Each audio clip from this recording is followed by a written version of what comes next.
ভালোবেসে স্ত্রীকে তুমি আমার জান্নাত তুমি আমার জাহান্নাম বলা যাবে কি? এ জাতীয় কথা বলতে অসুবিধা নেই। এর অর্থ হলো তুমি আমার জান্নাতে যাওয়ার সহযোগী বা মাধ্যম, আবার তুমি আমার দোজখে নিক্ষিপ্ত হওয়ার কারণ। অর্থাৎ যদি স্বামী স্ত্রী কোরআন সুন্নাহ অনুযায়ী পারস্পরিক হক বজায় রেখে জীবনযাপন করে, তাহলে তারা পরস্পরের জান্নাতের সহযাত্রী হবে।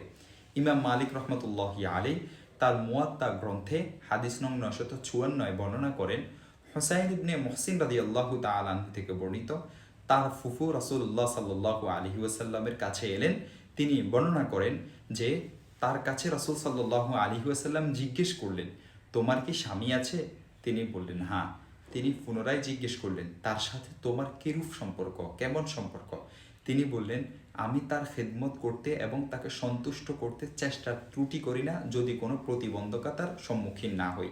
রাসূলুল্লাহ সাল্লাল্লাহু আলাইহি ওয়াসাল্লাম বললেন, লক্ষ্য রেখো তুমি কোথায় আছো, সেই তোমার বেহেশত অথবা দোজখ।